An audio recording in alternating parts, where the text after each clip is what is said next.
আসসালামু আলাইকুম। আশা করি সবাই ভালো আছো। আজকে আমি অষ্টম শ্রেণীর 4.1 অধ্যায় বীজগণিতীয় সূত্রাবলীর প্রয়োগ এই অধ্যায়টি আলোচনা করব। এই অধ্যায়ের অঙ্কগুলো করতে হলে সর্বপ্রথম আমাদের বর্গের সূত্র এবং অনুসিদ্ধান্তগুলো ভালো করে মুখস্থ করতে হবে। তাহলে সর্বপ্রথম আমি বর্গের সূত্রগুলো লিখে দিচ্ছি। 1 নম্বর সূত্র a plus b whole square সমান a square plus 2ab plus b square। এখানে এক নম্বর সূত্র দিলাম। দুই নম্বর সূত্র আমাদের মাইনাসের সূত্র a minus b whole square। এটার সূত্র a square minus 2ab plus b square। তিন নম্বর সূত্র x plus a into x plus b। এই সূত্রটা আমাদের আসবে x স্কয়ার প্লাস এর a plus b into x plus এর a। এটাকে আমরা পরবর্তীতে লিখতে পারি x স্কয়ার প্লাস এর a দিয়ে x কে গুণ করতে পারি। গুণ করলে আমাদের আসবে ax প্লাস b দিয়ে x কে গুণ করা হলে bx প্লাস এর এই ab। তারপর 4 নম্বর সূত্র আসবে a স্কয়ার মাইনাস এর b স্কয়ার সমান a plus b into a minus এর b। সর্বশেষ সূত্র a plus b plus c whole square সমান a square plus b square plus c square plus এর 2ab প্লাস এর 2bc প্লাস এর 2cf। এই সূত্রগুলো থেকে আমরা আরো কিছু সূত্র পাই। ওই সূত্রগুলোকে সাধারণত অনুসিদ্ধান্ত বলা হয় এবং ওই অনুসিদ্ধান্তগুলোও অঙ্কের মধ্যে ব্যবহার করে করতে হবে, মান নির্ণয় করতে হবে অঙ্কের মধ্যে। তাহলে আমরা এখানে বর্গের সূত্র পাইলাম টোটাল 5টা। তাহলে অনুসিদ্ধান্ত আরো কয়েকটা অনুসিদ্ধান্ত আসবে, ওই অনুসিদ্ধান্তগুলো আমি এখন তোমাদেরকে দেখাবো।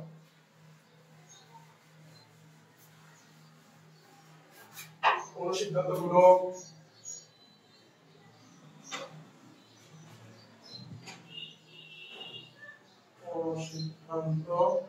সবার প্রথমে অনুসিদ্ধান্ত আসবে a square plus b square সমান এখানে আসবে a plus b whole square minus এর 2ab। দুই নম্বর একই রকম অনুসিদ্ধান্ত a minus b whole square plus 2ab। তিন নম্বর অনুসিদ্ধান্ত আমরা একই রকম অনুসিদ্ধান্ত টোটাল পাবো তিনটা চারটা। তাহলে এটাকে আমরা এরকম ভাবে লিখতে পারি a plus b whole square plus a minus b whole square by 2।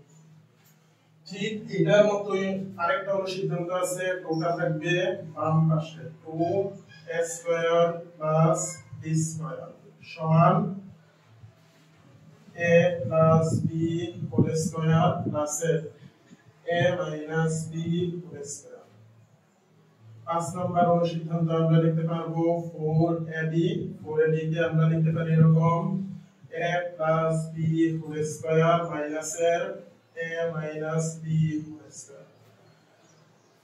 4ab ছাড়াও শুধু ab এর সূত্র আছে, ab এর সূত্রটা লিখতে পারি a plus b by 2 whole square minus a minus b by 2 whole square। এখানে অঙ্ক করার ক্ষেত্রে আমাদের অনেক সময় দেখা যায় রাস্তার এবং 6 নম্বর সূত্রকে আমরা অন্য আকারে লিখতে পারি। আমরা পরবর্তীতে যখন অঙ্কগুলো করব তখন এই সূত্রগুলোর আকার অন্যরকম যে আকারগুলো আছে ওইগুলো আমরা জানতে পারবো। তাহলে এরপর আমাদের 7 নম্বর অনুসিদ্ধান্ত a plus b whole square। a plus b whole square আমরা বর্গের সূত্রে 1 নম্বর সূত্রে দেখছিলাম, কিন্তু এখানে অনুসিদ্ধান্তের মধ্যে আমরা লিখতে পারবো a minus b whole square plus 4ab। এটাকে আমরা ভাইয়া আবার আগের মতই করতে পারি। 8 নম্বর অনুসিদ্ধান্তটা হবে a minus b whole square। এটা হলো সূত্রের 2 নাম্বার। কিন্তু অনুসিদ্ধান্তের যে সূত্রটা হবে a প্লাসের বি হোল স্কয়ার মাইনাসের ও এন। তাহলে এখানে আমরা এই সিদ্ধান্ত পাইলাম বর্গের সূত্র এবং অনুসিদ্ধান্ত। এই সবগুলা সূত্র আমরা যদি মুখস্থ করতে পারি তাহলে অঙ্ক একদম সহজ হয়ে যাবে। আর যদি আমরা সূত্রগুলো না পারি তাহলে অঙ্ক সহজে করতে পারবো। ঠিক আছে, আশা করি এই সূত্রগুলো তোমরা ভালো করে মুখস্থ করবা। মুখস্থ করার পর আমরা অঙ্কগুলো করা শুরু করব। ঠিক আছে, আজকের জন্য বিদায়। সবাই ভালো থাকো, সুস্থ থাকো। আল্লাহ হাফেজ।